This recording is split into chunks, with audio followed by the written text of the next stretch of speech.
Greetings, ladies and metal-gents, and welcome to this latest edition of Read TFOS, where I take old stories I've narrated and update them to modern audio standards. This particular story is called Billy Bob's Space Trucker, and is part of a series. If you are new to the series, there is a playlist that's down below in the description, and as always, I hope that you enjoy. Chapter 23. Due to their fear of being alone and general fear of deep space, Xenos use massive cargo ships to have nice big crews with plenty of individuals to support one another. These large ships were juicy targets for pirates and raiders because capturing a single ship could yield a great haul, and they had poor protection after centuries of peace. Weapons were only for highly trained professionals and highly specialized ships designed for a single purpose when it came to the galactic regulations. The concept of an armed merchant was bizarre, and it also meant that the Crusticans attempting to raid the human supply lines had never faced the creature that is the convoy. Big Bertha grunted, waiting at the front of the line of the assembling truck convoy. The Longhorns had been just retrofitted at the Navy shipyards, now sporting 2 turrets on the top and 1 on the left and right. The front of the cargo bay now had ammo storage right next to the 2 new bunks they'd installed. Humans didn't mind sleeping a few feet from military-grade munitions. While their bellies might be exposed, that's what formations were for. Bertha had been assigned convoy lead, and as she waited for the others to get set up, she picked up a mic. Breaker, listen up. This is Mother Trucker, convoy lead. You all sorry some bitches best keep your eyes open. We're heading on down the big road of Twin Town, and got report of Smokies. This ain't no double nickel run to the chicken coop. This is the real shit. You get hit, you keep moving. Guy next to you gets hit, you keep moving. This convoy ain't stopping for shit. Not even an all-you-can-eat buffet at the local whorehouse. She finished with an FTL prox band filled with hoots and hollers.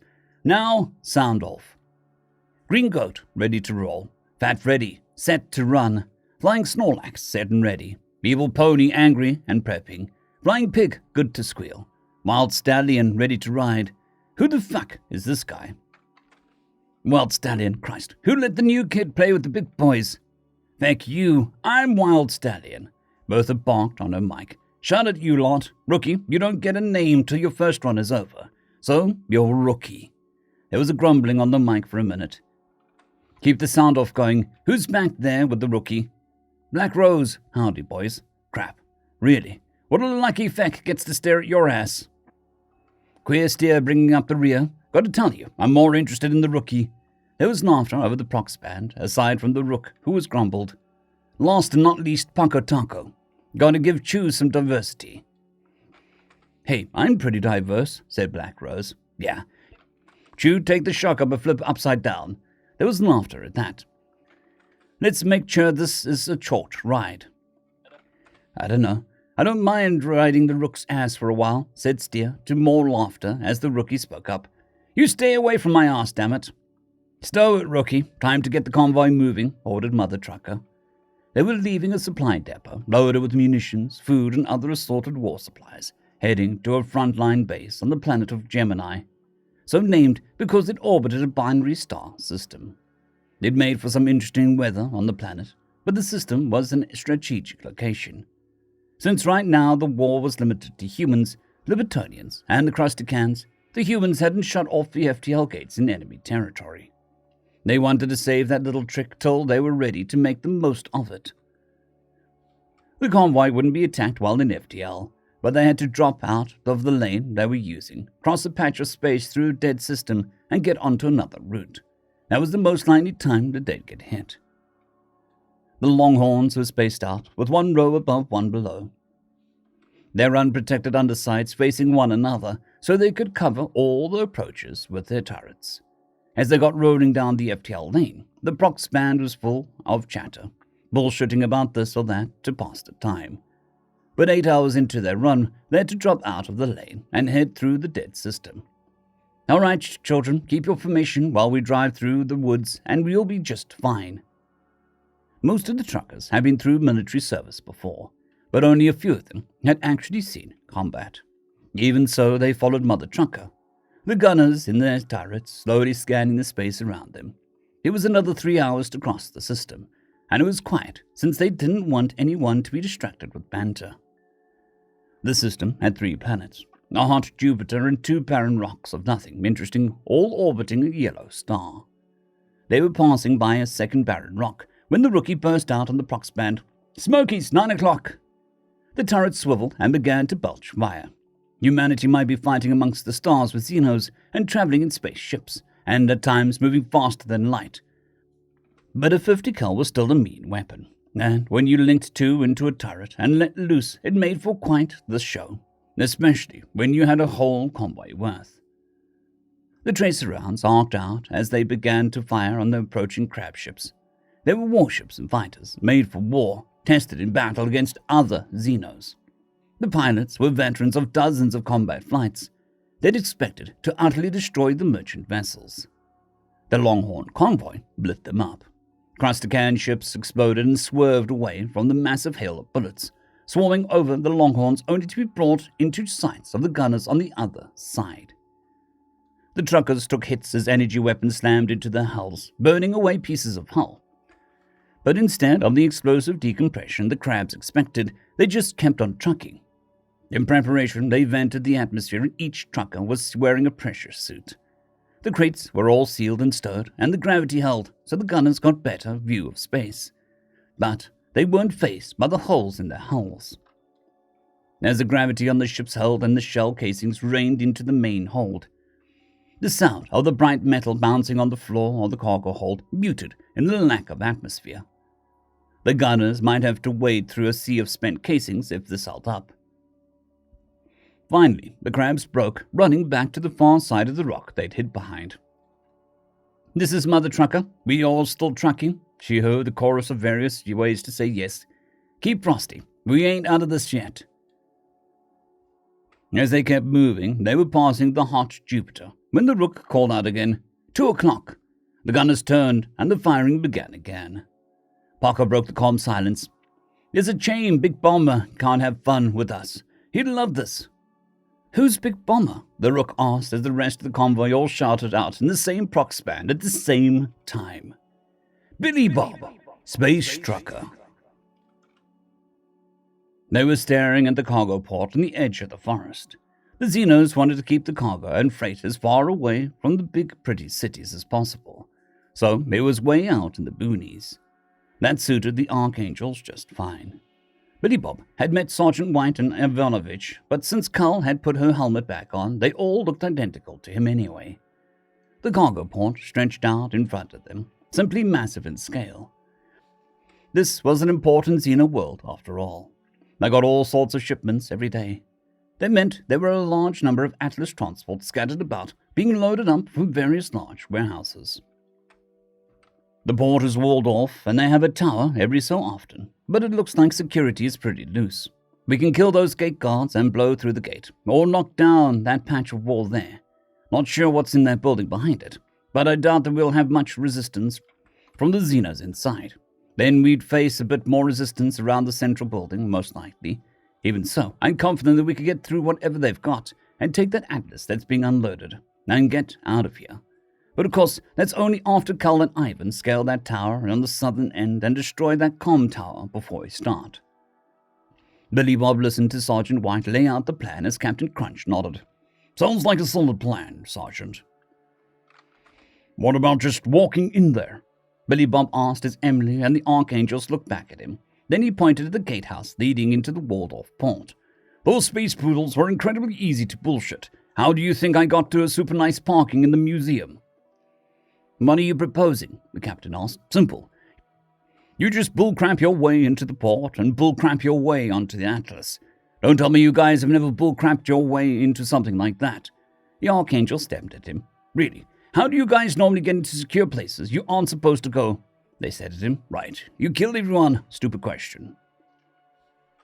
"Do you really think that you can just walk in there? They know what you look like," Captain Crunch said. "Yeah. But they don't realize that there's a special detachment of fish cops searching the woods now, do they?" "There's a what?" "A special detachment of fish cops. You're in power suits. They look like a shit they wear. Why not? They gotta know people are searching the planet." Yeah, that'll work. Which one of you can pilot a Longhorn?" Ivanovich rose up. "I can pilot it, the ship." Dude, just speak Russian. We have translators, Billy Bob said. No, I will speak English. Well, suit yourself. Just set it to hover and follow me and the others. We'll walk up to the gate, talk our way through. They stared at him. Have none of you honestly bullcrapped before?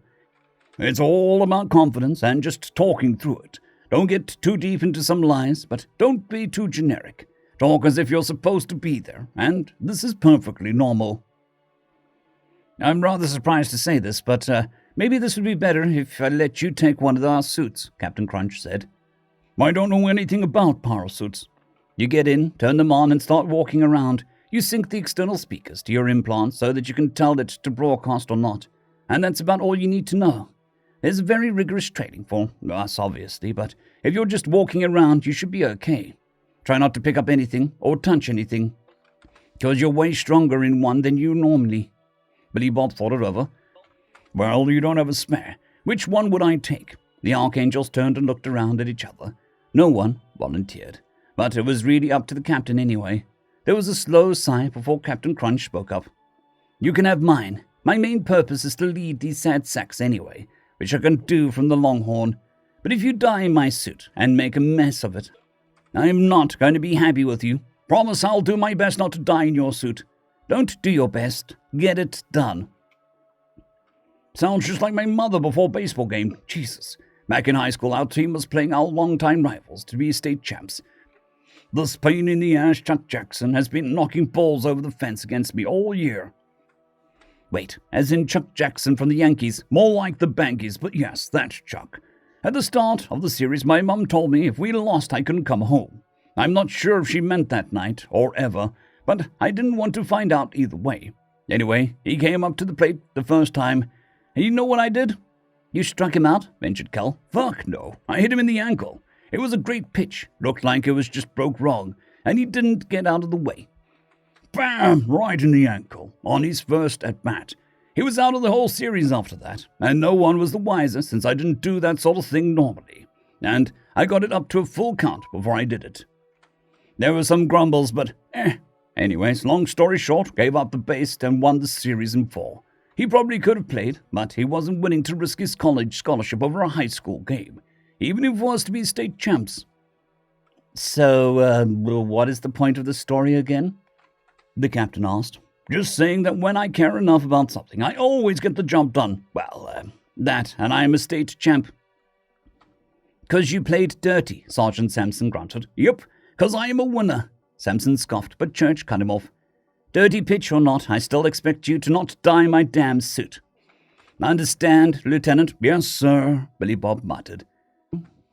They began to pull back from the tree line then, so they could go back to the Longhorn and get ready.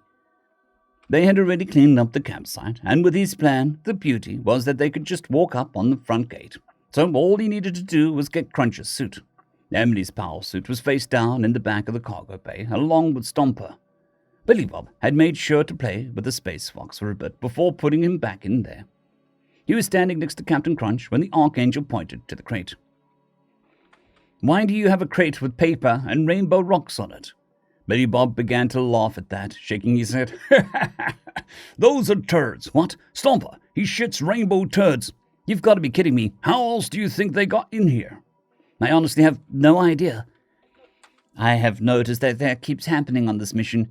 You find the Voyager, you have some special Space Fox pet that shits rainbow turds, and you have a functioning MP-44.